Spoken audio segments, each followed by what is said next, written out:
Hello everyone, তোমরা কেমন আছো? আমি ভালোই আছি। তবে ওষুধের দোকান আর চোখের হাসপাতাল দেখে বুঝতে পারতেছো হয়তো বা কোনো প্রবলেমে আছি।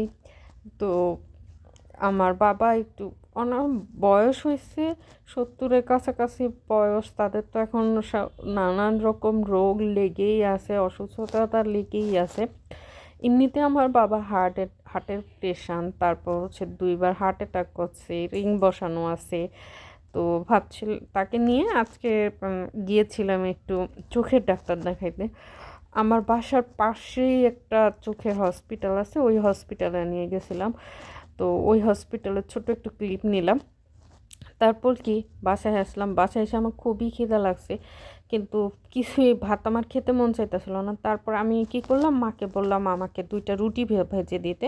মা সবসময় কয়টা রুটি বানায় ফ্রিজে রেখে দেয়, তারপর হচ্ছে যখনই আমার খিদা লাগে তখন আমাকে ভেজে দেয়।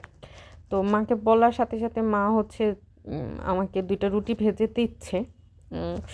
আমাকে একটু তেল দিয়ে রুটি ভেজে দিচ্ছে, আর আমি হচ্ছে সেই রুটি আর ছোট্ট একটু ব্লগ করলাম যে হচ্ছে রাতে আমি কি ধরনের খাবার খাই সেটা একটু ব্লগ করে রাখছি, যাতে করে তোমাদের কাছে শেয়ার করতে পারি।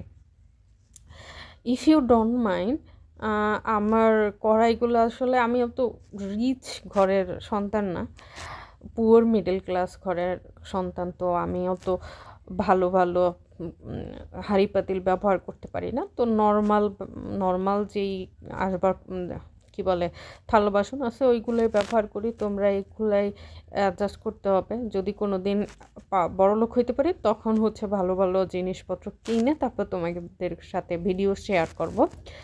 তো মা কে করলো, আমাকে 2টা রুটি ভেজে দিল, সাথে একটা ডিম ভেজে, ডিমের ওপর একটু চিনি দিয়ে ডিম দিয়ে পরোটা খেতে খুবই ভালো লাগে। তো মা আমাকে সেটাই করে দিচ্ছে আর আমি ভিডিও করতেছি। তোমরা হয়তো আমার পুরানো পুরানো কড়াই, তারপরে হচ্ছে খুন্তি, এগুলো দেখে হয়তো বা ব্যাড কমেন্ট করতে পারো। আসলে কইরো না। কার কী পরিস্থিতি বা কার কীরকম আর্থিক ক্ষমতা তা তো আর জানা যায় না ভিডিওর মাধ্যমে একটা ব্যক্তি সম্পর্কে। তো কাউকে খারাপ কমেন্ট করে কাউকে কষ্ট দেওয়া ঠিক না। আসলে মানুষ তো বুঝে না, আমরা অনলাইনে আসি বলেই আমাদেরকে যা তা বলার অধিকার আছে, সেটা আসলে ঠিক না। আমরা তো ভিডিওর পিছনে জানি না একটা মানুষের আর্থিক সমস্যা কীরকম, বা সে আসলে কীরকম মানুষ, এগুলো আমরা জানি না। তো না জেনে হচ্ছে কাউকে কমেন্ট করা ঠিক না। যার যা সামর্থ্য অনুযায়ী সে চেষ্টা করে তার সংসারটাকে সুন্দর করে সাজাইতে। তো আমি সবসময় চেষ্টা করি আমার সামর্থ্য অনুযায়ী আমার সংসারটাকে সুন্দর করে সাজাইতে। এই তো আমার পরোটা ভাজা হয়ে গেছে, ডিমও ভাজা হয়ে গেছে, আর মা আমাকে একটু চিনি ছিটায় দিচ্ছে। এরপর আমি কি করলাম, খেয়ে নিলাম। বাই বাই এভরিওয়ান, অন্য একদিন তোমাদের সাথে কথা হবে।